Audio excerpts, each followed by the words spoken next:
All right, guys, welcome into the Auburn post-game show brought to you by Medical Properties Trust. He's Matt Scalisi. I'm Simone Eli. Coming to you a little bit later tonight after an Auburn loss on the road at Texas A&M. 20-3, the final score. The Tigers fall to the Aggies, 13-14. A huge opportunity, really, for both of these programs. We talked about that in the pregame show, Matt. Both of these teams trying to fight to stay in the conversation when it comes to the SEC West. And ultimately, Auburn just cannot get it going really at all offensively on the road today at Kyle Field. No, I mean, honestly, neither one of them could. It was very interesting that you call that an opportunity for both teams. And it's funny because it was like neither one of them wanted to take it, right? I mean, all day long, these two teams offensively were at times moving the ball pretty well, but when they would get close to the end zone, they couldn't close the deal, either one of them. Yep. And, I guess partly failures on the offensive side to finish the drives, but the other way to look at this is two defenses that absolutely played their guts out. Sure. and bent but didn't break.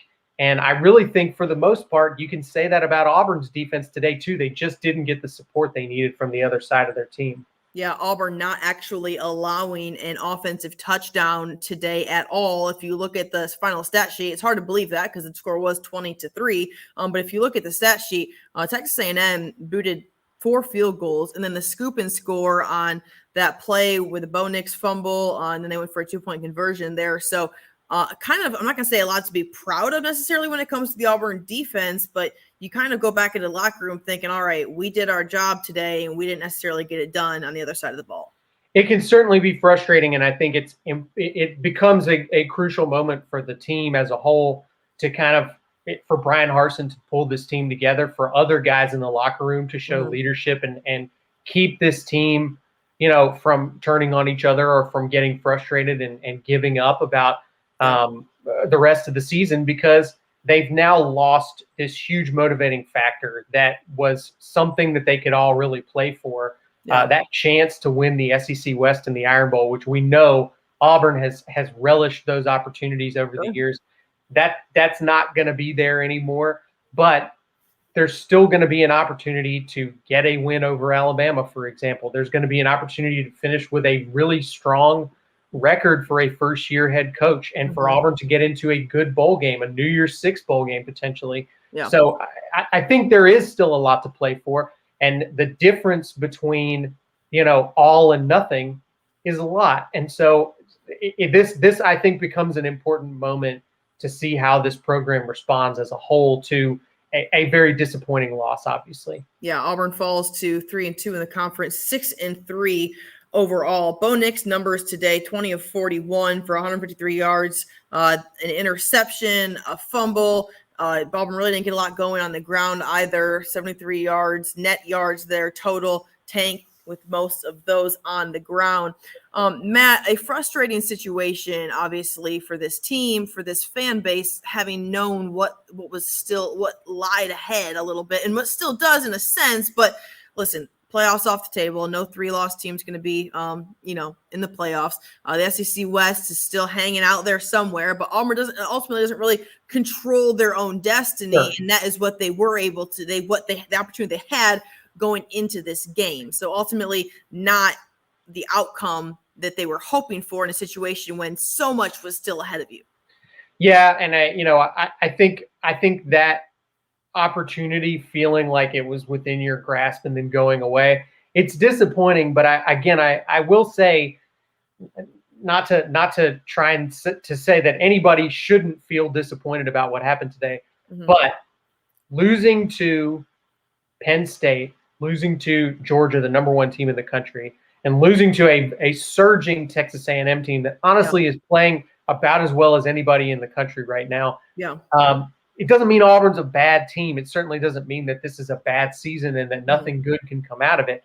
And I think going back to our expectations for what this team was going to do preseason, I still think Auburn's ahead of pace from where a lot of people expected them to be. I think they still can finish, really as the 3rd best team in the division, potentially the 2nd if things get a little bit crazy down the stretch here. Sure. So there is plenty to still feel good about at the end of this season if Auburn can put things back together and I think do the things they've been doing well Yeah. and cut down on some of the errors today. And that's what's going to kill you the most, I think, about this game is you go back and look at missed opportunities in a game where you held the other team out of the end zone all day. They gave up 4 field goals to Texas A&M's offense, essentially.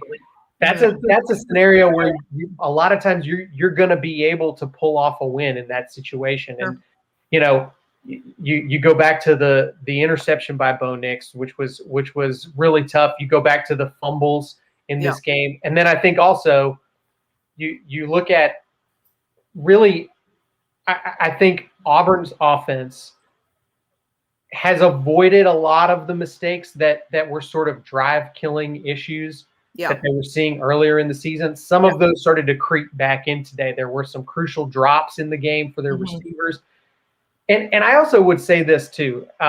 There's a lot of people getting mad about Mike Bobo on here. Certainly a lot of people taking it out on Bo Nix. Yeah. I'll just pull one up randomly here. People saying we need to put in a different quarterback. Yeah. But, I think Bo, in the games that they've been winning recently, Bo Nix was doing things like running the ball, making himself a more active part of the offense from that standpoint. And I think he also wasn't making a ton of mistakes in terms of reading the field. He crept back into some of that older stuff today. I don't think they worked in his legs a little, as much into the offense as they have. Yeah. And I think that would have opened things up a little bit. They made some good plays with their tight ends early in this game, and it felt like they got away from that later in the game. And I don't know if that's because of Texas A&M's defense adjusting to it or Auburn's play calling moving away from it. But to me, they kind of lost a little bit of that sense of who they were when things were going well. Yeah, I totally agree with you. And ultimately, folks are calling for Bo Nix for a change at quarterback. There's a comment that I thought was a good comment up here. I'm going to try to go back and find it from Joey Satterfield. It says, Bo played bad, but he's still our best option. I don't get why everyone thinks he would do better. And ultimately, Auburn's very much still in that game, late in the game. I mean, it's not like it was over. It felt like it was over because it felt like there just wasn't a lot going on offensively, but the defense was hanging tough. It was a very close game throughout the entire stretch of it until that scoop and score kind of sealed the deal. Yeah, and I agree with Joey. I mean, I really think, and this is not a knock on Finley. I think he did play well in the very small stretch that we saw him playing significant football against Georgia State at the end of that game. Yeah. But let's be honest here. I mean, that was a scenario where I think Bo was completely not in a great place. Whatever it was, his head wasn't where it needed to be in that game. And he said that himself. And Finley was able to come in and frankly do what should have happened the whole game, which is take his superior offensive talent and go down the field and score on Georgia State, which didn't have any players that were capable of keeping up with Auburn. But, we saw him out there the next week against LSU. He had another shot. He didn't really get anything done. It seems like Brian Harsin has felt good about how Bo has practiced.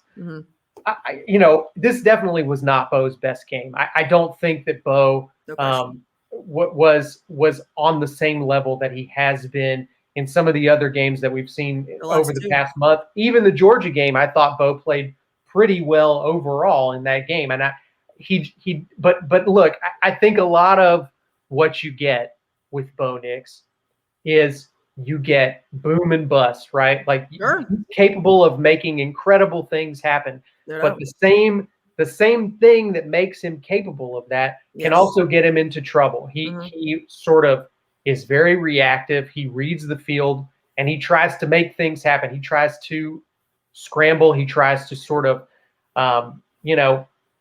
improvise his way out of trouble. And sometimes that can get you into bigger trouble. Okay. And Matt, let me tell you this, okay? I've been covering this guy for the last 6 years of my career. And it doesn't matter who is coaching him. And I'm not talking bad about the guy. That is who he is. whether his dad is coaching him, whether Gus Malzahn is coaching him, whether it's Brian Harsin, Mike Bobo, everyone's calling for the heads of these players. At the end of the day, that is who Bo Nix is. You live by his great moments and you die by his moments of like frustrations. Like we talked about in the pregame show, when he oftentimes when Bo makes a mistake, it's compounded by more mistakes. And that is what makes the difference between Bo having a good game or Bo having a frustrating game is, can he come back from having that mistake or making an error, or can he not? And there are a lot of times when he cannot. So regardless, we can talk all day. Harsin's going to roll with Bo. And now ultimately it's, what are things going to look like moving forward for the Auburn Tigers? Let's look briefly at the remaining schedule, at least for the regular season. Auburn's going to be back home next week against currently 17th ranked Mississippi State. And then Auburn will go on the road to South Carolina, and then, of course, the Iron Bowl. I don't think it's, there's still a bowl game ahead for Auburn, possibly New Year's Six Bowl. Heck, the SEC West is still looming out there somewhere in the grand distance. So it's not like this season's over. Not by any means. And I will say this, too. I was very dismissive when we were looking at the rest of Auburn's schedule. We saw that they have a Mississippi State game coming up. I think early in the season you would have said we're coming up on a little bit of an easy stretch before the Iron Bowl. Now you look, Mississippi State is not an easy team. They lost today, but they barely lost, and they are a tough out. They are actually have 3 wins over ranked opponents this season. They are not an easy out for anybody. Yeah. I think you go back and also now look at South Carolina, and I wouldn't blame you if you didn't pay attention to that game today, knowing how they've played so far this season. Yeah. But South Carolina just finished putting a beat down on Florida, and that Florida team, that's crazy. Florida has quit clearly, I think, on this season. I think those players are not engaged anymore. But I'll tell you, Auburn needs to stay focused, and they need to continue playing with a lot of intensity, because if they don't, South Carolina just showed that if you come into their stadium, that team is excited right now. They're pumped about what's going on in their program. Oh, yeah. They are going to be very excited to get Auburn up there in their stadium again, where they all remember that they pulled off a huge upset against Auburn last year. So that's going to be a dangerous spot, I think. Yeah. Auburn should win that game. They're a better team than South Carolina. Sure. But that is emotionally going to be a dangerous position for Auburn to be going in a week before the Iron Bowl. Yeah. But ultimately today, probably one that folks want to forget. Auburn falls on the road at Texas A&M 20-3. Tigers unable to get in the end zone, frustrating offensively. Defensively, some things to be proud of in that they did not allow an Aggies offensive score. But nonetheless, a loss is a loss. There are no moral victories in this. 20-3, the final. Auburn falls to 3-2 in the conference, 6-3 on the year. They will host Mississippi State next week. Matt, any final thoughts before we head out? No, look, I think this was a really ugly game. We saw quite a few ugly games today. Maybe it's just something in the atmosphere today. Yeah, felt like it. This Auburn team is capable of playing a lot better than they did today, and I think they still have another good performance or two ahead of them. We will find out next Saturday on the Plains against Mississippi State. Guys, thanks for tuning into the Auburn Postgame Show, brought to you by Medical Properties Trust. For Matt Scalisi, I'm Simone Eli. Have a great rest of your weekend. Medical Properties Trust, at the very heart of healthcare.